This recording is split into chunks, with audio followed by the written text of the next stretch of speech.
and we have learned a lot about how Ghana come into existence. And I want you guys to relax. Let us view around. Much love. Henry Ryder, the name you can trust, sharing wisdom, sharing hope on must. Hello everyone, guys. My name is Envy. Right, we are currently in Ghana, and we are on a tour knowing more about Ghana. You see the environment around, it's really cool. This amazing drawing, right? This handwork is really good, right? As is a young guy, right? In Ghana Museum, right? We are currently there, and there is a young guy that did this work, right? Amazing. If you are in the diaspora, you love this handwork, please reach out to me so that I can link you up with this amazing individual doing this work, right? I really appreciated in visiting Ghana for a tour, which is amazing. My mom is there looking this and work, right? Mom is so amazing to visit Ghana, and she is really good, right? And I really appreciated your love, guys. And now we are looking around, taking a view of the museum, and we have learned a lot about how Ghana come into existence. And I want you guys to relax. Let us view around. Much love. Facing constraints, but never regret. From the lifestyle to the challenges we face, finding solutions, a steady pace. Health and business, we shine the light. Together we stand, together we fight. Faith, resilience in every soul. Henry Reader helps you reach your goal. Proven ways, each message so clear. Together we conquer every fear. Every week a journey will take, learning, growing for our future's sake. Henry Reader, guiding the way, from health, business through the Shared as commercial and trading purposes. They were used as market centers so that when the traveler journeys and they want to trade, they can conclude that on lots when they trade. And it's also a safe place for any traveler to enter, to rest, to keep your luggages and continue your journey the following day. Alright, so these are some of the purposes why these mosques were built. And before prayer mat, they used to pray on the scale of a ram. Yeah, Matt. Yeah, Matt. Wow.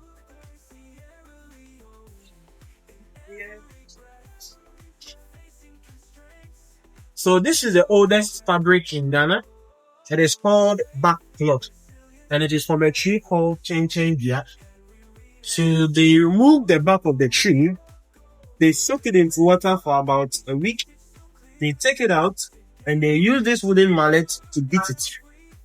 And it stretches out, they dry it up, and this is the end product. So before modern day fabrics like kente, fuzu, and others, these are actually fabrics our forefathers used to sewing of cloth. We use them as bed sheets when living at the swamp too. But let's move on to some of the currencies that they have used.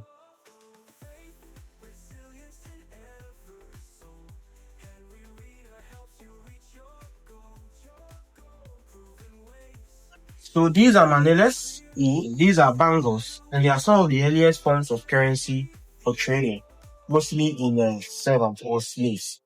Another mode of currency were the cowrie shells, and cowrie shells is pronounced Sidia in the local tree language. And this is where the Ghana Sini got its nation. From Sidia, that is what cowrie shells. Then we move on to this side.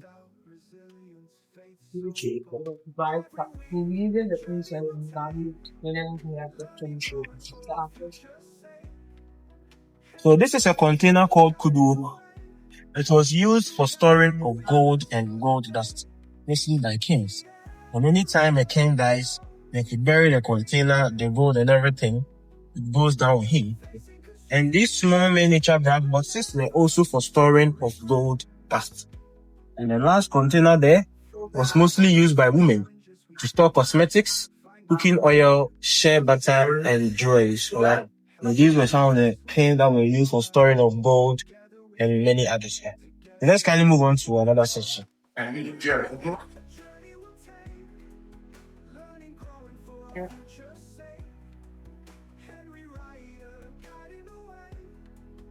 So these are called gold weight.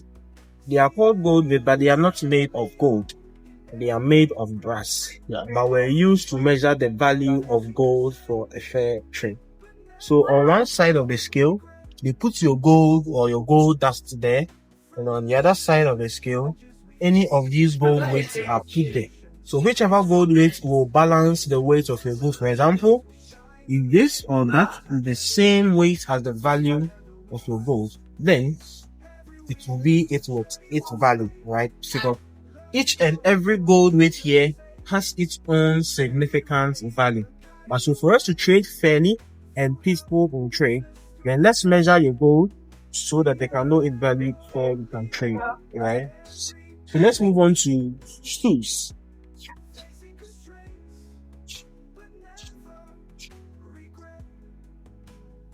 So stools in Ghana are used to symbolize power and authority. All right. So we see this stool here having some animals. Do you see the animal there? Yeah. Yes, it is a crocodile. Crocodile. Yeah. It's a Siamese twin crocodiles sharing the same stomach, but having different arms and legs.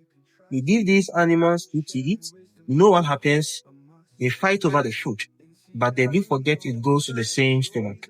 This implies that regardless of the wars, the conflicts, or the misunderstandings we have in our societies, let us not forget we share the same goal and ideology that brings us together as one African people. So this is the implication of this animal from giant chain, right? And let's move on to this side. So this is the traditional kinship of the Ghana people of Ghana. They are the custodians of this land here. So that is the the military commander. Is the warlord. In their Ghana language, they call him Asafuache. And this is the Ghana chief. In the language, Gamanche. Wulomo. Spiritual leader or the chief priest. He's always in white and he's barefooted. And that is the queen mother. And have you noticed that they are all wearing a herb on their neck? The herb is called Nanyara in the Tree language, in the Ghana language, and in my Tree language, that is called Nenya. These herbs are for spiritual protection. So anytime you see anyone having these herbs, maybe on their doors or on their windows, it is meant for driving away evil spirits. Alright. So that is the purpose why they put these herbs on their neck. So this is a typical traditional kinship by the Ghana people of Ghana. So let's now move on to these other sections.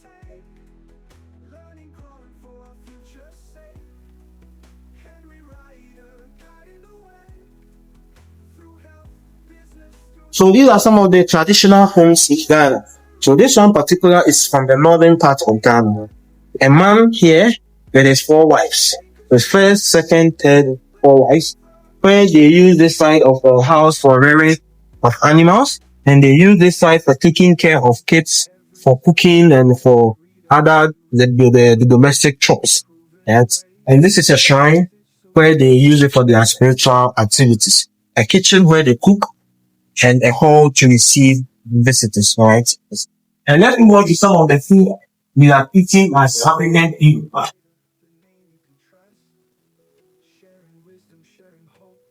Well, these are some of our kitchen here. I believe you have eaten some of them. Yeah. So which of them? That is food I will tell you what. Yeah. Banku? Yeah. Oh, okay. So these are basically our Ghanaian kitchen, alright? So let's move on to our kitchen you have today.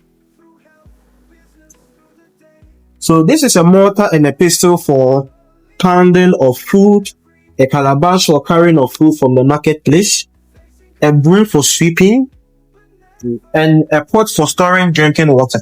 You put water inside, it becomes very, very chilled or cold because of the clean. And these are domestic tools for sitting. And these two, in my language, we call it muchia. In English, we will say stove.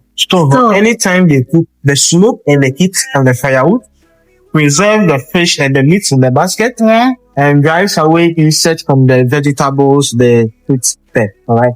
And also the corn will be preserved for their next harvest, so that no insects nor maggot or anything will destroy the corn. And those are ladders for cure in different shapes and sizes. And here are some of the rite of passage. So in Ghana, we believe in 4 stages of human life. Birth, we call it the rite of passage. So birth, puberty, then you marry, you die, then reincarnation. And the cycle continues like that. So what I'll talk much about is the puberty rite. That is performed on young virgin ladies to initiate them into womanhood. So if you are not a young virgin girl, you will not be allowed to undergo this puberty rite. And this is how the puberty rite goes. When the young girls see their menses for the first time, they need to inform their mother. Their mother will also go to the teen mother of the community to inform her. The teen mother will collect the information of all the young girls who have seen their menses for that period of time, and they'll set up a date to perform the puberty rite for them. On the D-Day, this is how they dress them.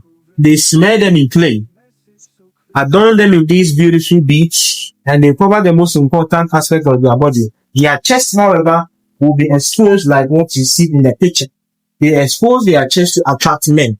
So even the young guys who have traveled outside the communities to greener pastures will all have to come back home purposely for this puberty, but that is where they will choose their wives from.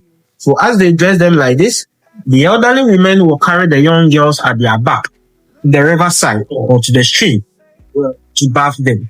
And after bathing them, they bring them back home to eat a special food. It is called a to. A to is a combination of yam and ripe plantain. They mash it together. They add red oil and they eat. And also the young girls are to swallow a chicken egg. They remove the shells. They boil the eggs, remove the shells, and the young girls swallow the eggs wholly without crushing it with their teeth. And this is they do that to ensure that the young girls are fertile, right? When the young girls are done, they ask them to go undergo training. This training will teach you how to cook, how to tidy up the home, how to put this in place as a mother, how to talk to your wife, your husband. Now, all these things are to prepare you for marriage. And when they are done with all these stages of the puberty, then the young girl, any young man who is not married and is interested in her, you have to go to the young girl's family to perform the necessary marriage rites so that she will become his wife. So let's do the last section of our talk.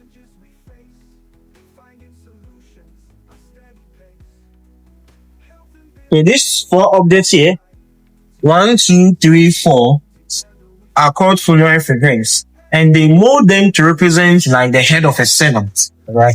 So that any time a king dies, they will bury one of these with the king. But before these funerary figurines were molded, you know what they did? They actually buried servants alive with the king, because they believe in afterlife. That a person dies, you continue your journey to the afterlife. So servants need to follow the king to the afterlife to continue their service as servants to the king. So before this, they buried servants alive. But at a point, they stopped burying people alive. What they did was that they rather chop off the head to make it a quick way for you to die, rather than suffocating in the soil. So that was what they did. But now, all from the late 19th to the 20th century, they abolished all this because they were considered as inhuman activities. So they molded these funeral figurines so that instead of burying a human being, they will bury these ones rather with a case. And that is a Bushiakuwa, which translates as the family spot or the clan spot. And anytime a family member dies, family members of the deceased, they cut their fingernails or some part of their hair and they put it inside the pot and they'll bury it with the dead. The reason why they do that is to cut every soul ties with death, to let the dead remain dead, let the living remain living. So sometimes they put money inside. As you are crossing to your afterlife, use it to purchase some 1 or 2 stuff. Don't come back to my dreams, ask me for money. So we are done with you. Go in peace. This is, yeah. Let's finally end our call in the center of the reserve. Wow. So in the Ghana language, in my Tree language, this thing here is pronounced Anas. Yes, Anas, spider. Right, and we also have Anasesem, which is tails of the spider. or stories of the spider. These stories or tales of the spider are like parables. You know a parable? Yes. They are embedded in their moral wisdom. And that is why African people are noted to have some of the best moral values, because these stories is what teaches us how to be respectful, how to be kind, how to be humble, how to be generous, how to be honest, how to be accountable, and how to be hospitable. And this is how we pass on these way of living from generation to generation through the stories of people and us. Now, one important thing this web teaches us is unity. You see the web connecting every side here. It finally conjoins here at the center. This means we are different people, different moral values, different languages, but we all need to come together as one entity to share the same goal and value. So this is what Dr. Kwame Nkrumah advocates for the African culture, for us to be one big. So this will finally bring us to a conclusion at all. And the theme of the Ghana National Museum is Unity in Diversity. Thank you very much. Thank you. And enjoy the rest of the day. And Thank there's you. also the top there, but we can just about Nkrumah and stuff. So can let's go there. We can feel okay, no problem. Thank you very much. Thank you. God bless you. God bless you. Wow, guys. We are culturally around the Museum of Ghana and we have learned a lot. If you have just joining me, my name is Envy and today I'm so happy to join the museum to view me and my mom. Actually, it's so amazing, guys. Every breath, facing constraints, but never regret. From the lifestyle to the challenges we face, finding solutions, a steady pace. Health and business, we shine the light. Together we stand, together we fight. Every week, a journey we'll take, learning, growing for our future's sake. Henry Ryder guiding the way, through health, business, through the day. Sierra Leone in every breath, facing constraints, but never regret. From the lifestyle to the challenges we face, finding solutions, a steady pace. Health and business, we shine the light. Together we stand, together we fight. Every week, a journey we'll take, learning, growing for our future's sake. Henry Ryder guiding the way, through health, business, through the day. Sierra Leone in every breath, facing constraints, but never regret. Faith, resilience in every soul. Henry Reader helps you reach your goal. Proven ways, each message so clear. Together we conquer every fear.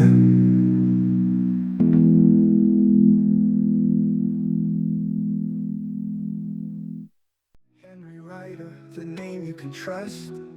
Sharing wisdom, sharing hope. In Sierra Leone, where stories unfold. Lifestyle, resilience, faith so bold. Every week, a journey we'll take, learning, growing for our future's sake. Henry Ryder guiding the way,